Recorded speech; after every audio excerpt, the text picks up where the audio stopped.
Hai para Sudaners, kumaha kabarna? Damang sadina dengan saya si Otong kembali lagi di channel Ningali Film. Pada episode kali ini kita akan membahas alur cerita dari film Pendekar Pengelana untuk bagian yang pertama. Dan tidak usah berlama-lama lagi, mari kita mulai ceritanya.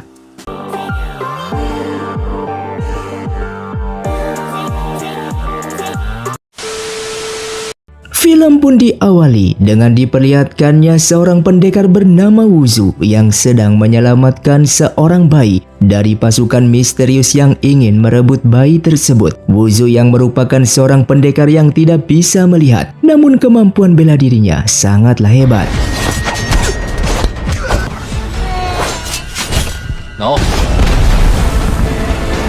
Ia yang berhasil menyelamatkannya lalu didatangi oleh seorang pria di sana yang menanyakan keberadaan dari ibu bayi tersebut. Wuzu pun menjelaskan jika ibu bayi ini telah mati dibunuh oleh pasukan misterius. Oleh karena itu ia berinisiatif akan mengajari teknik bela diri kepada bayi ini agar kelak menjadi pendekar yang sangatlah kuat.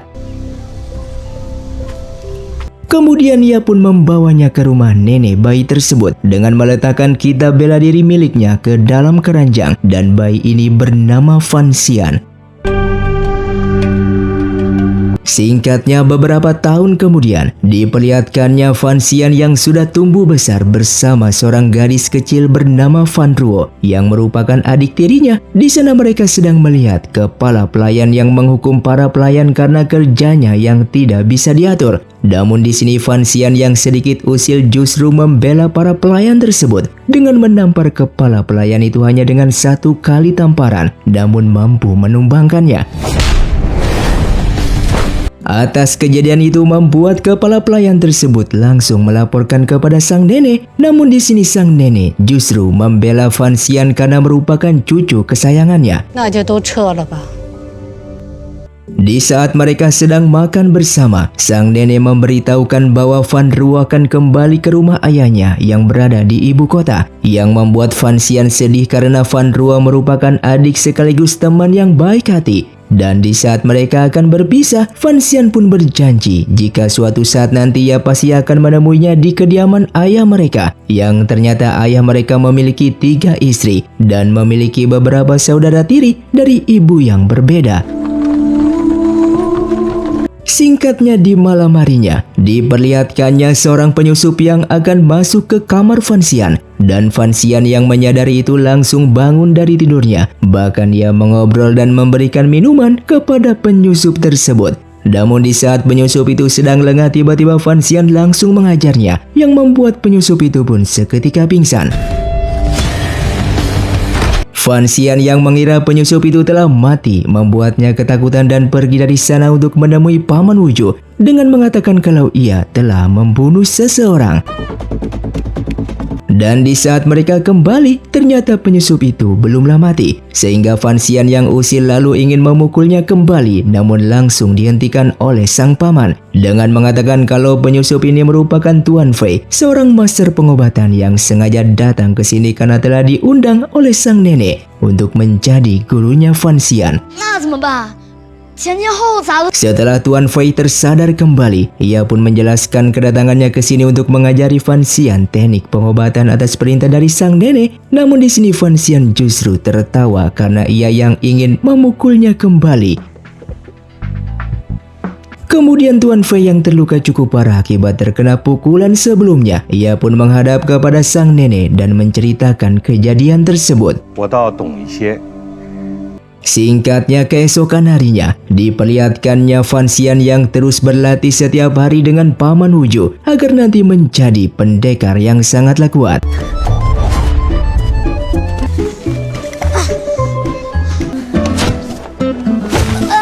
Dan setelah berlatih, ia pun makan bersama dengan Tuan Fei. Namun setelah makan, seketika tubuhnya tak bisa bergerak, yang ternyata di dalam sumpitnya itu sudah diracuni oleh Tuan Fei. Hal itu sebagai balas dendam atas perbuatannya semalam.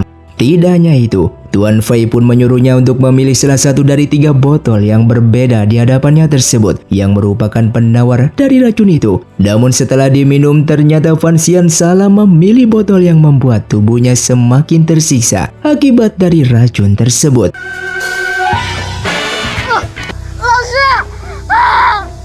Singkatnya diperlihatkannya Fan Xian yang selain belajar teknik dalam pengobatan, ia pun berlatih teknik bela diri bersama dengan Paman Wuju setiap harinya yang membuat tenaga dalamnya semakin kuat dan stabil untuk menjadi pendekar tak terkalahkan. Setelah beberapa bulan Tuan Fei yang sudah mengajari teknik pengobatan kepada Fan Xian, ia pun akan pamit dari sana karena tugasnya yang sudah selesai. Namun sebelum itu ia menasihati Fan Xian yang harus selalu menggunakan teknik pengobatan ini untuk menyelamatkan orang-orang.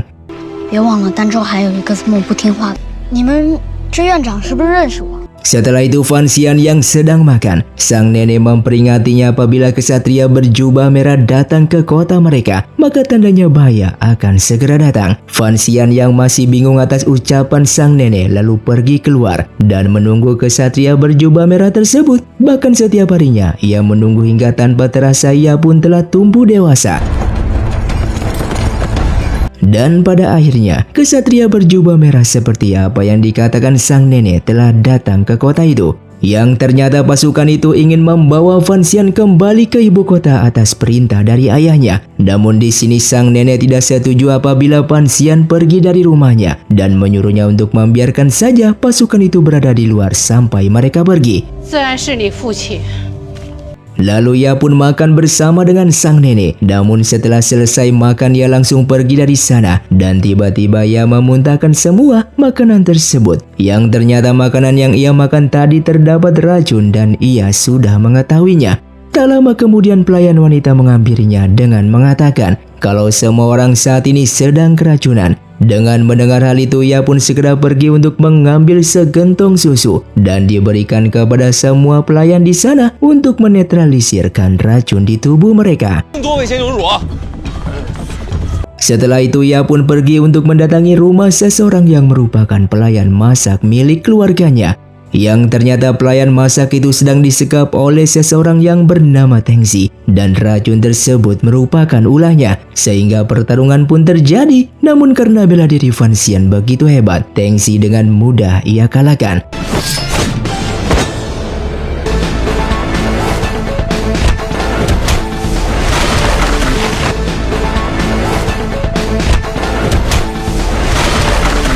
Sesaat Tengzi merasa heran kenapa Fan Xian tidak keracunan dan Fan Xian menjawab kalau sejak kecil ia sudah meminum banyak racun dari gurunya. Oleh karena itu kini kebal terhadap semua racun. Lalu Tengzi pun mengatakan ia berasal dari lembaga penyelidik yang bertugas untuk membunuhnya atas tuduhan pengkhianatan di ibu kota. Seketika Fan Xian menunjukkan sebuah plakat. Tengzi sangat terkejut karena plakat itu merupakan tanda pemimpin lembaga penyelidik. Dan Fan Xian menjawab kalau ia mendapatkan plakat itu karena diberikan oleh seseorang yang bernama Tuan Fei. Dan di sini Tengzi semakin terkejut karena Tuan Fei merupakan pemimpin dari lembaga penyelidik tersebut. Yang pada akhirnya mereka berdua pun menyadari bahwa seseorang mencoba memfitnah Fan Xian dan hendak menyingkirkannya.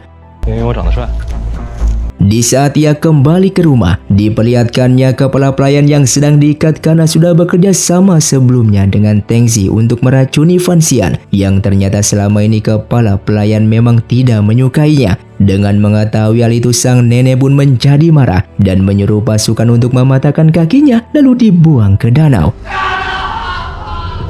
Di sini sang nenek sangat menyayangi Fan Xian karena satu-satunya cucu yang ia akui adalah Fan Xian. Lalu Fan Xian yang di sana langsung memohon kepada sang nenek untuk mengizinkannya pergi karena ia yang sudah dewasa dan ingin melihat dunia yang luas. Bahkan ia pun ingin menyelidiki siapa orang yang sudah memfitnahnya saat ini. Dan sang nenek mengatakan kalau ia mencurigai pelakunya adalah Liu yang merupakan ibu tirinya Fan Xian yang selama ini tidak suka apabila kembali ke ibu kota. Singkatnya Fan Xian bersama Tengzi akhirnya berteman dan di sini Tengzi meminta maaf karena sebelumnya sudah menyerangnya sehingga Fan Xian pun memaafkannya.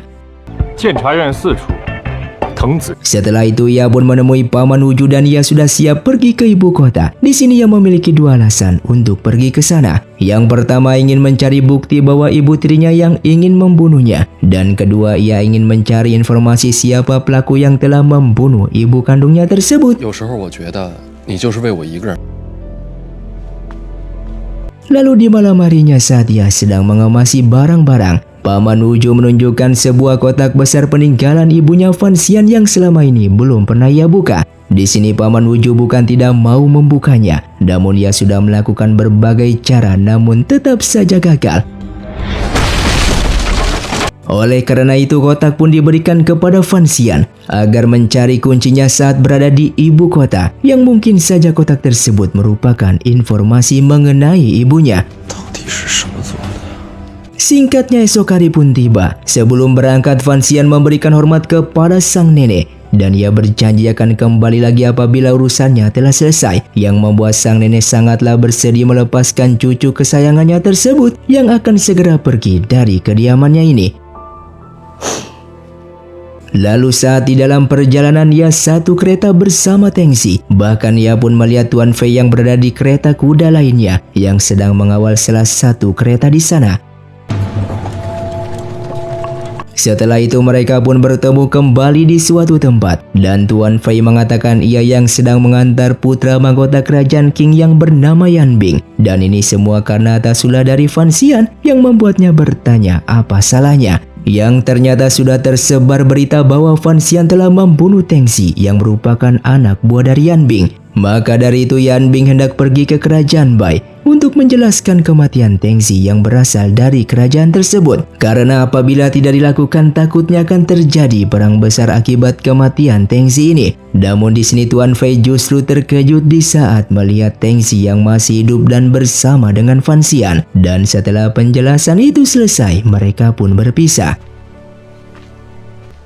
Di saat akan kembali, Fansian tiba-tiba dihadang oleh pasukan milik Yan Bing yang ingin membalaskan dendam atas kematian anak buahnya yaitu Tengsi. Bukannya berkata masih hidup, justru Fansian mengaku telah membunuhnya, yang membuat semua pasukan di sana ingin membunuh Fansian. Namun seketika Tuan Fei menghentikan mereka dengan mengatakan kepada Yan Bing jika tugasnya saat ini adalah pergi ke kerajaan Bai, karena apabila gagal datang ke sana maka kerajaan Bai menyatakan perang kepada kerajaan King mereka, sehingga Yan Bing pun melepaskan Fansian. Singkatnya setelah tiba di ibu kota, diperlihatkannya Tengsi yang akan turun dari kereta kuda dengan meminta Fansian untuk tetap merahasiakan kematiannya tersebut. Setelah Fansian melanjutkan perjalanannya, tiba-tiba kereta kuda diberhentikan oleh seseorang sambil menunjukkan surat perintah kepada pasukan di sana. Lalu pria itu mengambil alih kereta kuda Fansian yang siap mengantarnya kembali ke rumah milik ayahnya tersebut. Namun di tengah perjalanan kereta pun berhenti di depan sebuah kuil dan pria tersebut menyuruhnya untuk menunggu sebentar. Fansian lalu keluar untuk berjalan-jalan melihat sekeliling, dan di saat ia ingin masuk ke dalam kuil seketika diberhentikan oleh seorang pendekar yang bernama Gong Dian, sehingga pertarungan pun terjadi. Gong Dian yang sangat terkejut karena pria di hadapannya ini memiliki tenaga dalam yang begitu hebat di umurnya yang masih muda. Oleh karena itu Fansian diperbolehkan masuk, namun dilarang untuk masuk ke dalam kuil utama. 大人没有教过你吗？ Setelah Fansian masuk ke dalam, terlihat banyak penjaga yang mengawasi area di sekitar kuil. Ia pun menyadari terdapat seseorang yang sangat penting yang berada di kuil tersebut, dan karena penasaran, ia pun secara diam-diam menyelinap masuk. Bahkan ia pun memakan buah yang ada di sana. Namun sesaat ia merasakan seperti ada seseorang yang bersembunyi di dalam bawah meja, yang ternyata terdapat seorang wanita cantik yang bersembunyi. Karena kecantikannya membuat Fansian terpesona melihatnya. Fansian yang ingin mengejar wanita itu, namun terlambat karena wanita tadi telah pergi bersama pengawalnya, dan terlihat Gong Dian merupakan pemimpin para pasukan tersebut yang mengawal wanita itu. Karena belum sempat menanyakan nama, Fan Xian meminta pria yang membawanya tadi untuk mengejar kereta kuda tersebut. Namun bukannya mengejar, justru pria ini dengan sengaja membawa keretanya hanya mutar-mutar di tempat. Sementara di tempat lain, diperlihatkannya Gong Dian yang telah mengantar wanita tadi pulang. Kini ia mengantar sang raja. Di dalam perjalanan mereka, Gong Dian bercerita ia yang bertemu dengan seorang pria yang memiliki tenaga dalam yang begitu hebat. Namun yang terpenting keponakan sang raja dalam kondisi baik-baik saja. Yang ternyata wanita tadi merupakan keponakan dari sang raja. Di sisi lain, pada akhirnya Fan Xian telah tiba di rumah ayahnya. Namun ia dilarang untuk masuk melewati pintu utama dan pelayan membawanya melewati pintu samping. Karena status Fan Xian merupakan anak dari seorang selir. Lalu ia melihat seorang pria yang sedang membuat keributan. Pria itu bernama Fan Lao yang merupakan adik tirinya, yang merupakan anak dari istri ketiga ayahnya Fan Xian, yaitu Liu. Sedangkan Fan Xian merupakan anak dari istri pertama. Namun Fan Lao yang melihat kedatangannya lalu menunjukkan ketidaksukaannya tersebut, bahkan mencoba mengambil dan membuka kotak yang dibawa oleh Fan Xian. Setelah itu ia pun dipertemukan dengan ibu tirinya, yaitu Liu. Jelas di sana Liu sangat tidak suka akan kehadirannya tersebut. Namun Liu menjaga sikap dan berpura-pura baik di hadapan Fan Xian. Setelah ibu tirinya pergi dari sana, Fan Lao pun kembali membuat ulah. Ia yang marah kepada Fan Xian karena sudah mengerjainya untuk membuka kotak tadi, yang membuat mereka berdua sedikit berdebat. Tak lama kemudian Fan Ruo datang ke sana yang merupakan anak dari istri kedua ayahnya Fan Xian. Dan di sini ia menghukum Fan Lao yang bersikap kurang sopan kepada Fan Xian karena Fan Xian yang merupakan kakak mereka berdua. Di sini Fan Xian menjadi senang bisa bertemu kembali dengannya. Lalu Fan Ruo pun mengajaknya ke kamar untuk mengobrol karena sudah lama tidak bertemu. Setelah itu Fan Ruo menunjukkan sebuah kertas yang bertuliskan tanggal kepulangan Fan Xian. Maka dari itu ia segera pulang untuk menunggu kedatangannya tersebut. Lalu Fan Xian memberikan kotak miliknya untuk dijaga. Dan ia pun pergi untuk menemui ayahnya. Karena sejak kecil ia belum pernah bertemu dengan sang ayah. Diperlihatkannya ayahnya bernama Fan yang merupakan menteri keuangan di kerajaan Qing. Lalu sang ayah mengatakan kalau mendiang ibunya itu memiliki bisnis di ibu kota dan ia ingin Fan Xian untuk melanjutkannya. Lalu ayahnya kembali mengatakan toko milik ibunya itu kini diambil oleh pihak dari kerajaan dan diurus oleh adik tiri sang raja yang bernama Liun. Alasan sang ayah memanggilnya untuk kembali pulang karena Fan Xian akan dinikahkan dengan anaknya Liun yang bernama Lin, yang membuat Fan Xian sangatlah terkejut dan menolak tawaran itu. Karena ia yang merupakan anak dari selir yang tidak mungkin menikah dengan keponakan dari sang raja. Ayahnya yang mendengar itu sangatlah marah karena ini merupakan perintah dari sang raja. Lalu sang ayah memberikan buku mengenai informasi mengenai toko tersebut yang dimana memiliki penghasilan uang terbesar di kerajaan Qing ini.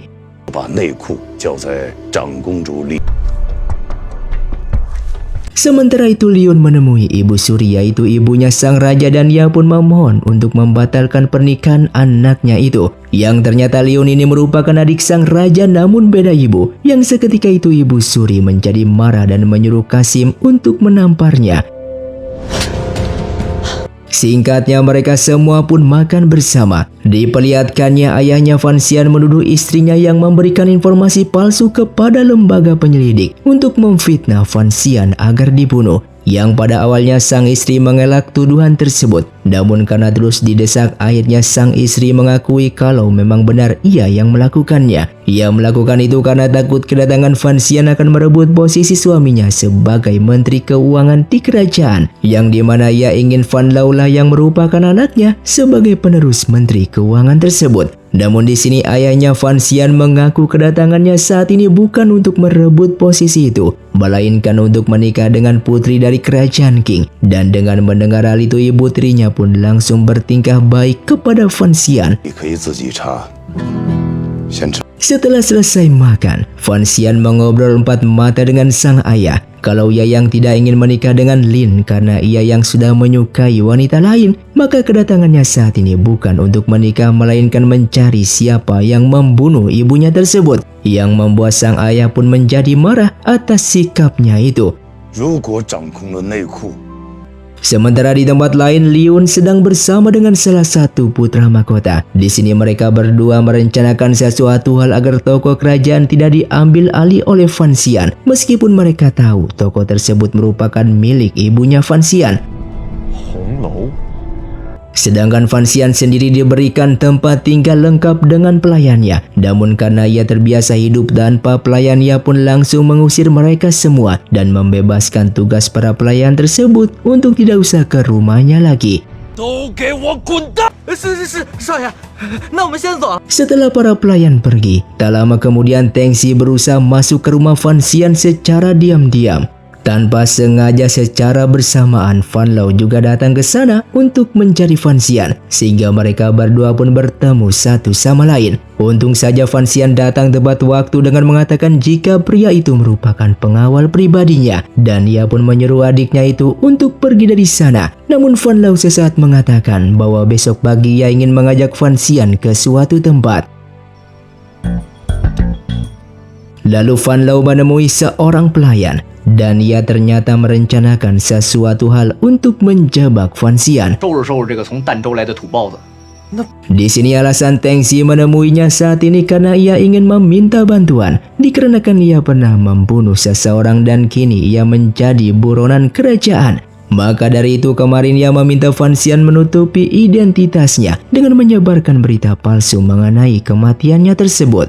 Di sana Teng Xi menyerahkan sebuah pisau sambil memohon bantuan. Apabila Fan Xian mau membantunya maka hidup matinya ditentukan olehnya. Ia pun lalu bercerita yang di saat dulu ia membantu salah satu warga dalam menumpas kejahatan yang memeras uang mereka.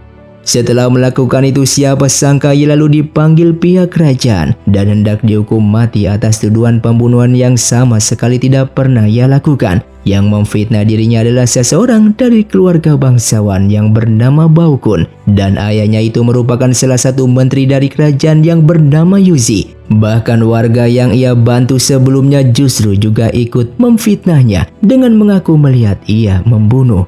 Dikarenakan ia memiliki bakat bela diri, lalu lembaga penyelidik menariknya untuk bekerja di sana. Apabila ia menolak bergabung dengan lembaga penyelidik maka istri dan anaknya akan dibunuh. Maka dari itu ia harus mau bergabung dengan lembaga penyelidik tersebut dengan mendapatkan sebuah tugas pertamanya, yaitu membunuh Fan Xian. Namun di saat ia kembali ke ibu kota, ia justru mendapati istri dan anaknya yang menghilang dari rumah. Ia sebenarnya ingin balas dendam kepada warga yang kemarin ia selamatkan karena telah memfitnahnya. Namun di saat itu ia melihat warga tersebut baik kepada semua orang. Ia sadar mereka ini pasti telah diperdaya oleh seseorang untuk memfitnahnya, dan ia pun tidak jadi untuk balas dendam. Maka dari itu saat ini ia meminta Fan Xian untuk menutupi identitasnya dengan kematian palsu, agar ia bisa menyelidiki kemana istri dan anaknya tersebut. Satu-satunya harapan adalah mendapatkan dokumen miliknya di lembaga penyelidik yang mungkin saja ia bisa tahu keberadaan keluarganya saat ini. Keesokan harinya wanita yang pertama kali ditemui oleh Fan Xian di kuil kemarin bernama Lin, yang ternyata adalah anaknya Liun yang hendak dinikahkan oleh sang raja kepada Fan Xian. Lalu datang temannya yang berbaju merah bernama Ming Er. 真没啥。 Sementara itu Fan Xian bersama adik-adiknya di dalam perjalanan menuju restoran. Namun seketika kereta kuda mereka diberhentikan oleh para bandit yang disewa oleh Fan Lao untuk menghajar Fan Xian. Namun belum sempat masuk ke dalam, kereta para bandit itu telah lebih dulu dihajar oleh Teng Xi di luar. 这些贼人休想挑拨离间。 Di saat mereka singgah di restoran untuk makan, sesaat Fan Xian melihat ibu-ibu yang menjual buku yang berisikan puisi yang sangatlah indah. Fan Xian menyadari itu adalah puisi miliknya dan bagaimana bisa disebarluaskan dan diperjualbelikan. Ia pun dibawa oleh ibu-ibu itu untuk menemui seseorang yang menyuruh mereka untuk menjual buku puisi tersebut. Setelah bertemu pria itu bernama Huang, ia pun ketakutan setelah melihat pemilik puisi yang sebenarnya datang menemuinya, sehingga ia pun langsung kabur dari sana. Kemudian Fan Xian kembali dan bertanya kepada Fan Ruo, bagaimana bisa puisi buatannya bisa bocor dan tersebar luas. Fan Ruo meminta maaf karena itu ulah dirinya, yang waktu dulu pernah menyebarkan puisi itu ke semua orang agar orang-orang tahu bahwa kakaknya hebat dalam membuat puisi. Namun dia juga tidak menyangka kalau puisi itu akan diperjualbelikan oleh mereka. Dengan melihat puisi itu laku keras, maka Fan Lao pun memiliki ide membuat bisnis tentang puisi tersebut dan bahkan menghitung keuangan awal produksi hingga keuntungan dan kerugiannya. Sesaat Teng Xi memanggil Fan Xian dengan menunjuk seseorang di bawah yang bernama Bao Kun, dan pria tersebutlah yang telah memfitnah dirinya sebagai pembunuh. Di sana Bao Kun sedang memegang kumpulan puisi milik Fan Xian yang akan diperjualbelikan. Namun Bao Kun yang ahli dalam membuat puisi juga merasa tersaingi, sehingga ia mengatakan jika puisi tersebut sangatlah jelek di hadapan semua orang, dan bahkan ia pun menginjaknya. Sehingga Fan Lao yang tidak terima akan hal tersebut lalu turun ke bawah untuk mengambilnya. Bao Kun ini merupakan anak dari menteri acara. Ia yang tidak terima bahwa dirinya dilawan oleh Fan Lao. Ia pun memanggil anak buahnya untuk memukul Fan Lao. Dengan melihat itu, Fan Xian akhirnya turun ke bawah untuk membantu adiknya tersebut. Di sana Bao Kun menghina Fan Xian yang merupakan anak selir dan menyeru anak buahnya untuk menghabisinya. Namun hanya dengan satu kali pukulan, Fan Xian mampu mengalahkan anak buah milik Bao Kun yang membuat Bao Kun ketakutan.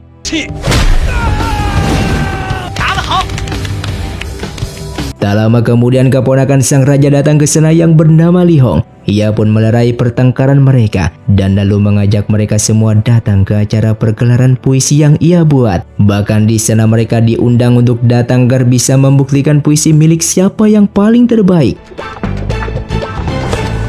Dan singkatnya Fan Xian pergi ke lembaga penyelidik untuk mencari dokumen milik Teng Xi di sana.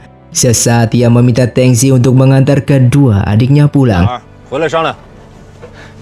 Lalu di saat Teng Xi yang hendak mengantar kedua adiknya Fan Xian pulang tiba-tiba dicegat. Ming Er yang melihat Fan Ruo di sana langsung keluar dari kereta. Ia pun meminta Fan Ruo untuk memanggil Fan Xian menemuinya dikarenakan Lin mau bertemu dengan orang yang hendak menikah dengannya.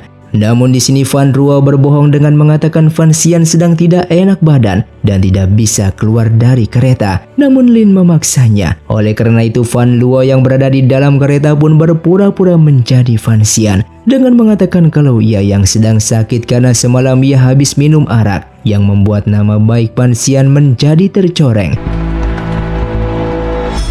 Sedangkan Fan Xian sendiri dengan santainya masuk ke dalam lembaga penyelidik. Ia pun ingin bertanya di sana namun tidak ada satupun yang memperdulikannya. Merasa tidak dianggap, ia pun berteriak sambil menunjukkan plakat pemimpin lembaga penyelidik. Yang seketika semua orang menghampirinya dan membawanya bertemu dengan seseorang penanggung jawab lembaga penyelidik tersebut. Namun saat dibawa bertemu dengan orang itu, Fan Xian sangatlah terkejut yang ternyata orang itu adalah Huang yang menjual puisi miliknya sebelumnya. Sesaat Huang yang melihat plakat pemimpin lembaga penyelidik di tangan Fan Xian, ia pun menjadi ketakutan dan tidak ingin menjual kembali puisi milik Fan Xian tersebut. Lalu Fan Xian menyatakan kedatangannya saat ini ingin memintanya untuk mengembalikan dokumen milik Teng Xi. Namun Huang menjawab dokumen tersebut milik Teng Xi yang sudah tewas. Di sini Fan Xian membenarkan hal itu dan ialah yang telah membunuhnya. Maka dari itu ia meminta dokumen tersebut. Namun di sini Huang beralasan jika ia harus membutuhkan beberapa hari karena dokumen di sini sangatlah banyak. Setelah itu Fan Xian pun kembali ke rumah dan mengabarkan kepada Teng Xi bahwa dokumen yang ia pinta akan dicarikan terlebih dahulu oleh Huang. Di sini Teng Xi mengucapkan terima kasih dan sebagai gantinya ia siap menerima perintah dari Fan Xian. Keesokan harinya kompetisi puisi yang diadakan oleh Li Hong telah dipenuhi orang-orang yang menerima undangan darinya. Dengan santainya Fan Xian masuk ke dalam dengan mencari wanita yang waktu itu ia temui saat di kuil kemarin. Di sini ia berharap bisa bertemu lagi dengannya, namun sayang ia tidak menemukannya. Dengan waktu bersamaan, pangeran kedua dari kerajaan Qing yang bernama Li Cheng sedang membaca puisi dari buku yang terjual luas di pasar. Pengawalnya mengatakan kalau puisi tersebut hasil ciptaan dari Fan Xian. Oleh karena itu Li Cheng pun sangat penasaran dan ingin bertemu dengannya. 萧萧下， Kembali ke kompetisi puisi yang telah dimulai. Diperlihatkannya Baokun yang membuat sebuah puisi dan setelah itu ia bacakan. Dan di sana semua orang bertepuk tangan karena puisinya yang sangatlah bagus. 好事， Namun tidak dengan Fan Xian yang menghinanya dengan mengatakan jika puisi tersebut tidak memiliki perasaan dan tidak menyentuh hati. Lalu ia pun menulis sebuah puisi untuk menunjukkan bahwa miliknya yang terbaik. Dan terlihat semua orang seketika berkerumun melihatnya. 凡双病。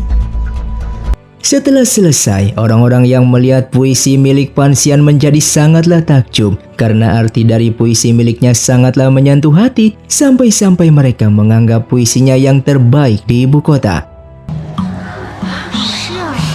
Setelah itu Fan Xian pergi dari sana dan hendak ke toilet, namun tiba-tiba ia diserang oleh pengawal milik Li Cheng.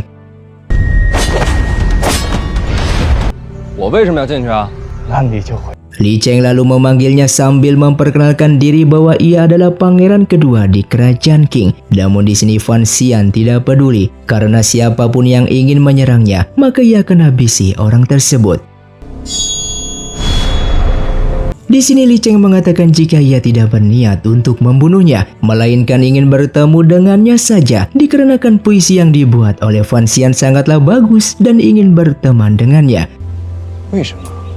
太子之 Dengan waktu bersamaan, salah satu menteri membawa hasil puisi yang dibuat oleh Fan Xian kepada sang raja. Di sana ia pun membacakan isi puisi tersebut. Dan sang raja yang mendengarkannya merasa takjub karena baru kali ini ia mendengarkan puisi yang sebagus itu selama hidupnya. 独登台。